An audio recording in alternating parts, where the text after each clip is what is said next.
नमस्कार। आकाशवाणी से समाचार प्रभात के साथ मैं निखिल कुमार।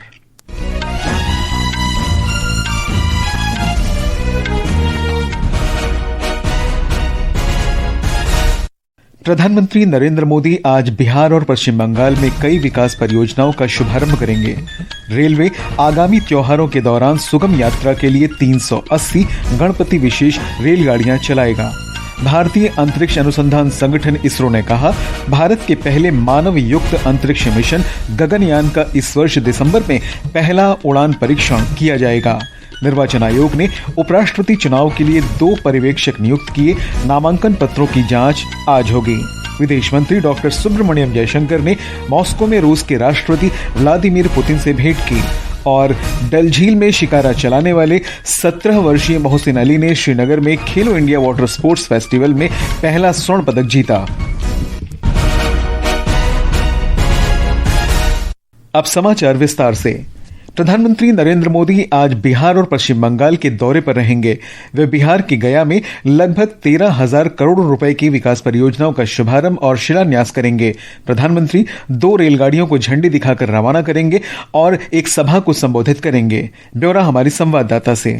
प्रधानमंत्री आज बोधगया से वीडियो कॉन्फ्रेंस के माध्यम से जिन योजनाओं का लोकार्पण और शिलान्यास करेंगे, उनसे बिहार में आर्थिक गतिविधियों, बुनियादी ढांचा को बढ़ावा मिलेगा और पर्यटन को मजबूती मिलने की संभावना है। 6 लेन वाले गंगा नदी मोकामा सिमरिया पुल के बनने से बरौनी रिफाइनरी और आसपास के क्षेत्र में कृषि आधारित तथा अन्य औद्योगिक विकास को तेजी मिलेगी। इस पुल ने उत्तर बिहार से दक्षिण बिहार के बीच आवागमन सुगम कर दी है। बोधगया में कार्यक्रम को संबोधित करने के बाद प्रधानमंत्री इस मेगा ब्रिज को देखने सिमरिया भी जाएंगे। स्थानीय लोगों ने पुल का नाम राष्ट्रकवि रामधारी सिंह दिनकर के नाम पर रखने का आग्रह सरकार से किया है, जिनका जन्म इस क्षेत्र में हुआ था। राज्य में कैंसर के मामलों में बढ़ोतरी को देखते हुए मुजफ्फरपुर में नवनिर्मित भाभा कैंसर रिसर्च संस्थान लोगों को बेहतर इलाज की सुविधा उपलब्ध कराने में मदद करेगा। बोधगया से धर्मेंद्र कुमार राय की रिपोर्ट के साथ समाचार कक्ष से अलका सिंह। उधर पश्चिम बंगाल में प्रधानमंत्री आज शाम कोलकाता में नवनिर्मित खंडों पर मेट्रो ट्रेन सेवा का शुभारंभ करेंगे। वे जेसोर रोड मेट्रो स्टेशन से जय हिंद विमान बांदर स्टेशन तक स्वयं मेट्रो में यात्रा करेंगे। वे कोलकाता में 5,200 करोड़ रुपए से मूल्य से अधिक की विकास परियोजनाओं का शुभारंभ करेंगे और उपस्थित जन समुदाय को संबोधित भी करेंगे।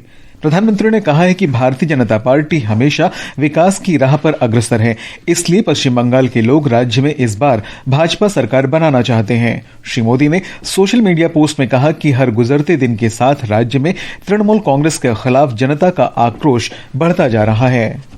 निर्वाचन आयोग ने उपराष्ट्रपति चुनाव के लिए 2 पर्यवेक्षक नियुक्त किए हैं। पंचायती राज मंत्रालय में अपर सचिव सुशील कुमार लोहानी और वित्त मंत्रालय में अपर सचिव डॉक्टर आनंदन उपराष्ट्रपति चुनाव के लिए पर्यवेक्षक होंगे। एक रिपोर्ट। उपराष्ट्रपति पद के लिए चुनाव अगले महीने की 9 तारीख को होना है। पिछले महीने स्वास्थ्य कारणों से श्री जगदीप धनखड़ के इस्तीफे के बाद ये चुनाव कराना आवश्यक हो गया था। देश में ये 17वां उपराष्ट्रपति चुनाव होगा। उपराष्ट्रपति का निर्वाचन एक निर्वाचक मंडल करता है, जिसमें लोकसभा और राज्यसभा के सदस्य होते हैं। राष्ट्रीय जनतांत्रिक गठबंधन एनडीए ने सीपी राधाकृष्णन को उपराष्ट्रपति पद का उम्मीदवार बनाया है, जबकि सर्वोच्च न्यायालय के पूर्व न्यायाधीश बी सुदर्शन रेड्डी विपक्षी इंडिया गठबंधन के उम्मीदवार होंगे। नामांकन पत्रों की जाँच आज होगी। इस महीने की 25 तारीख तक नाम वापस लिए जा सकते हैं। भूपेंद्र की रिपोर्ट के साथ समाचार कक्ष से मैं चंद्रशेखर शर्मा।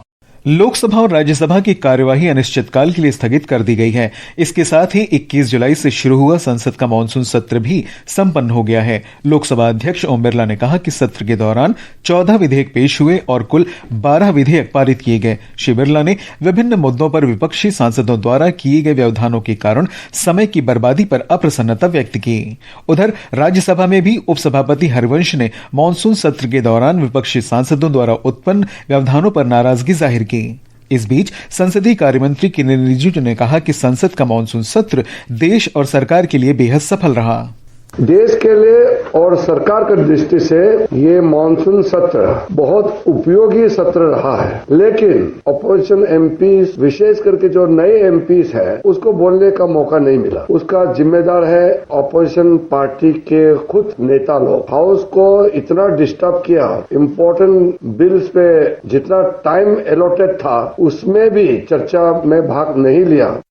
झारखंड विधानसभा का 4 दिन का मानसून सत्र आज से शुरू हो रहा है। वित्त वर्ष 2025-26 का पहला अनुपूरक बजट विधानसभा में आज पेश होगा। पश्चिम बंगाल सरकार ने मतदाता सूची में अनियमितताएं पाए जाने पर 5 अधिकारियों के खिलाफ अनुशासनात्मक कार्रवाई की है। पश्चिम बंगाल लोक सेवा के 2 अधिकारियों सहित 4 अधिकारियों को निलंबित किया गया है। इस संबंध में एक संविदा डेटा एंट्री ऑपरेटर को भी निलंबित किया गया है। निर्वाचन आयोग के आदेश पर इनके खिलाफ कार्रवाई की गई है। पंजाब में कल भारतीय जनता पार्टी के कई नेताओं को हिरासत में लिया गया। ये नेता केंद्र सरकार की कल्याणकारी योजनाओं के बारे में जागरूकता शिविर आयोजित कर रहे थे। प्रदेश भाजपा अध्यक्ष सुनील जाखड़ तथा पूर्व केंद्रीय मंत्री विजय सांपाला सहित सभी भाजपा नेताओं ने इसकी निंदा की और इस कदम को तानाशाही और जनविरोधी बताया है। विदेश मंत्री डॉक्टर सुब्रमण्यम जयशंकर ने कल मॉस्को में रूस के राष्ट्रपति व्लादिमीर पुतिन से भेंट की। 3 दिन की रूस की यात्रा के दौरान डॉक्टर जयशंकर ने रूस के विदेश मंत्री सर्गेई लावरोव से भी मुलाकात की तथा क्षेत्रीय और वैश्विक घटनाक्रमों पर विचार विमर्श के साथ द्विपक्षीय एजेंडे की समीक्षा की। डॉक्टर जयशंकर ने गैर शुल्क व्यवधानों और विनियामक बाधाओं को तेजी से दूर करने पर बल दिया है। उन्होंने कहा कि दूसरे विश्व युद्ध के बाद भारत और रूस के संबंध विश्व के भरोसेमंद संबंधों में से रहे हैं। उन्होंने कहा कि भू राजनीतिक तालमेल, नेतृत्व संपर्क और भावनात्मक लगाव इन संबंधों का प्रमुख आधार रहा है। The relations between India and Russia have been among the steadiest of the major relationships in the world after the Second World War. Geopolitical convergence, leadership contacts, and popular sentiment remain its key drivers. We reaffirmed our shared ambition to expand bilateral trade in a balanced and sustainable manner, including by increasing India's exports to Russia. This requires swiftly addressing non-tariff barriers and regulatory impediments.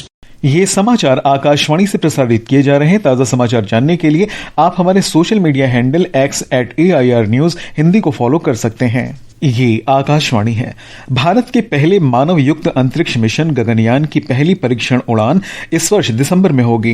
भारतीय अंतरिक्ष अनुसंधान संगठन इसरो के अध्यक्ष we Narayanan ने कल नई दिल्ली में संवाददाता सम्मेलन में इसकी जानकारी दी। उन्होंने कहा कि अब तक गगनयान के 80% यानी लगभग 7,700 परीक्षण पूरे हो चुके हैं।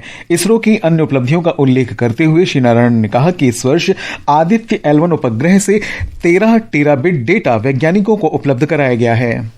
In another 2 to 3 months, we are going to have a 6,500 kg communication satellite of USA going to be launched using our launch vehicle. Until today, 433 satellites of 34 countries are done from India.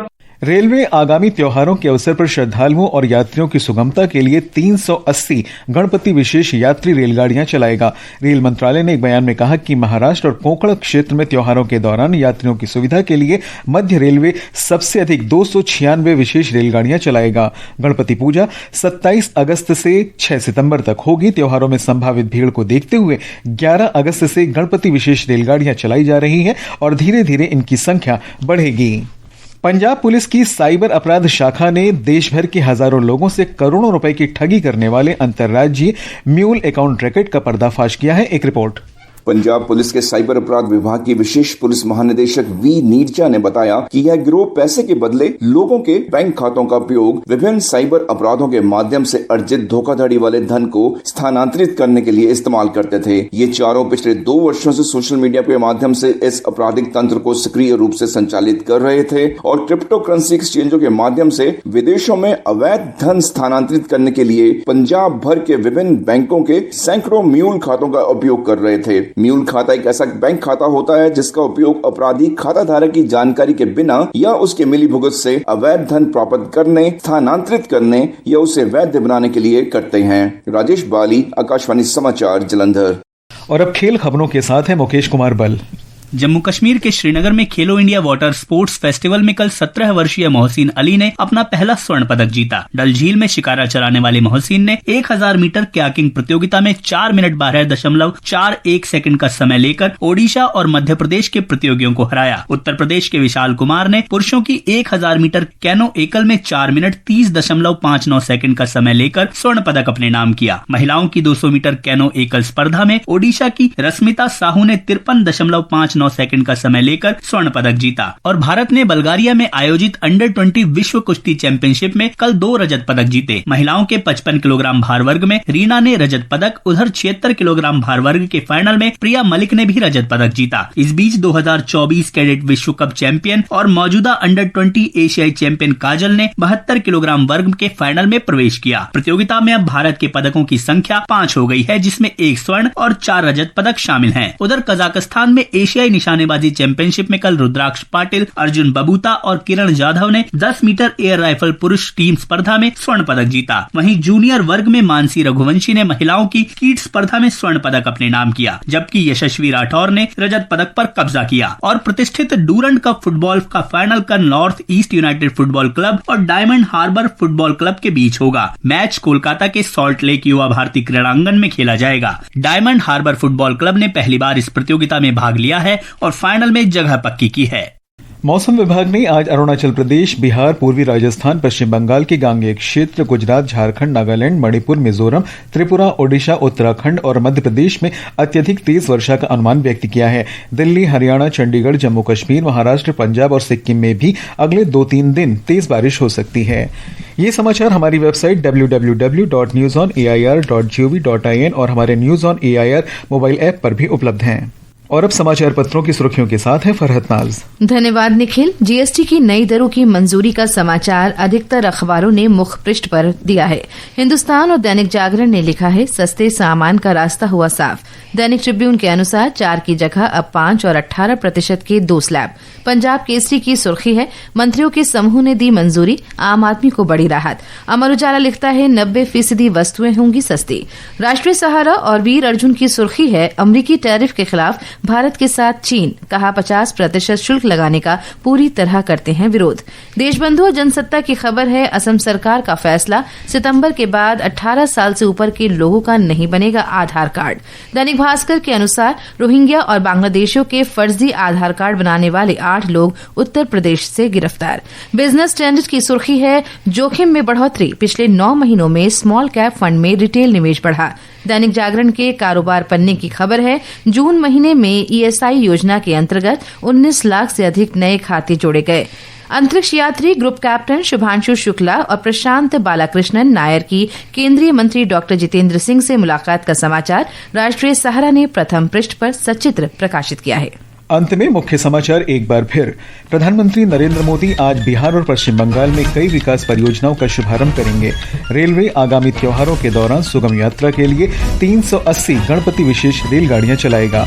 भारतीय अंतरिक्ष अनुसंधान संगठन ने कहा, भारत के पहले मानव युक्त अंतरिक्ष मिशन गगनयान का इस वर्ष दिसंबर में पहला उड़ान परीक्षण होगा। निर्वाचन आयोग ने उपराष्ट्रपति चुनाव के लिए 2 पर्यवेक्षक नियुक्त किए, नामांकन पत्रों की जांच आज। विदेश मंत्री डॉक्टर सुब्रमण्यम जयशंकर ने मॉस्को में रूस के राष्ट्रपति व्लादिमीर पुतिन से भेंट की और डल झील में शिकारा चलाने वाले 17 वर्षीय मोहसिन अली ने श्रीनगर में खेलो इंडिया वाटर स्पोर्ट्स फेस्टिवल में अपना पहला स्वर्ण पदक जीता। इसके साथ ही समाचार प्रभात का ये अंक समाप्त हुआ। नमस्कार।